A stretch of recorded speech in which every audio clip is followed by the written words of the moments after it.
даярдалсын Кошалиев Кадыр. Ассаламу алейкум, урматтуу мекендештер.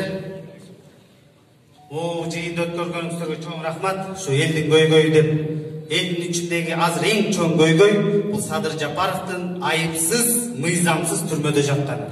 Аны барыңыздар билесиздер, туугандар. Бизге ушул убакта, бул тарихий убакта турабыз, туугандар. Ушул жазда биздин кыргыз элинин тагдыры чечилет, мен буга терең ишенем. Себеби Садыр Жапаровду карапайым чортаман элдер баары колдоп атат. Кыргызстанда 80% эл жардылыкта жашайт. Бүт чортамандардын баары Садыр Жапаровду колдоп атат. Ушул кыймылга кошулуңуздар, туугандар. Мен айтып кетейин. Бул айтылып аткан немелер баары жакшы. Сиздерге рахмат ушундай көйгөйлөрдү көтөргөнүңүздөр. Бирок бул көйгөйлөр эч качан чечилбейт. Себеби дегенде муну чече турган реформатор керек бизге. Ал ким? Ал Садыр Жапаров. Бир гана жүрөгү таза, ыйманы таза гана инсан бул маселелерди чече алат. Ал Садыр Жапаров муну иши менен, дили менен далилдеген. Кумтөрдү кыргыз элине чөгөлөтпеген. Буга чейин кыргыз саясатчыларына бирөө да болгон эмес. Жалгыз гана Садыр Жапаров чөгөлөткөн кезде мына болду, мен багындым, 50-50 кылайын деди Кумтөр. Ошондо да чыккынчы депутаттар чыккынчылык берген, анын баары кыргыз эли билет. Урматтуу агайын туугандар, Садыр Жапаровдай лидер болгон эмес. Ушул Садыр Жапаровду элдик колдоо кыймылына кошулуңуздар. Биз 2 мартта чоң митинг өткөрөбүз Бишкек шаарында. Бул биздин мыйзамдуу укугубуз. Конституциянын 1-беренесинде жазылып турат. Кыргыз эли бийликтин була, кыргыз эли деп. Бир да реформа жүрбөйт. Сот реформасы да жүрбөйт. Курултайды алып келген күнү дагы эртең бийлик өз укугун колдонот дагы жалаң өзүнүн кошоматчыларын алып келет курултайга. Ал курултайдан талап кылбайт ал эч качан.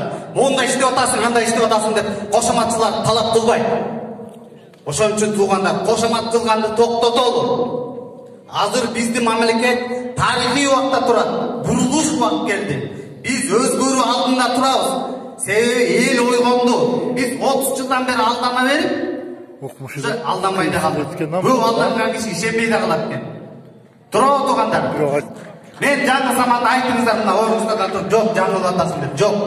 Туугандар, биз бириктесек, мындай инсандын тегерегинде мындай бириги болгон эмес эч кандай.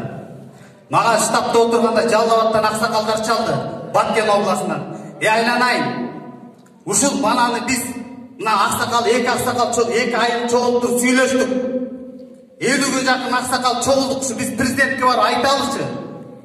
Ушул 14 жыл мурун айткан сөзү мына эми келип отурат, эми көрүп отурабыз деп, ошол аксакалдар, Баткендин аксакалдар колдоп атат. Жалал Абадтын апалары, аталары келип колдоп атышат. Ысык-Көл, Нарын, Ош, Жалал Абад, Талыс. Кече мына мен Айбек менен жер үй боюнча да барып келдик. Жер үйдүн маселеси чечилбейт. Чече турган реформатор инсан керек. Тетиң сүрөттөгүдөй бизге инсан керек азыр. Манастай болгон, Манас керек. Ошон үчүн туугандар, бул биздин астыбызда турган сыноо. Эң биринчи биз Садыр Жапаровду куткарганга аракет кылышыбыз керек. Жана ушул кыймылга кошулуңуздарды баарыңыздардан суранып кетем. Мен болгон эле сурантым ошол. Рахмат. Söz Кошалиев Кадырга берилет, даярдалсын Камчыбеков Дүйшөнбек.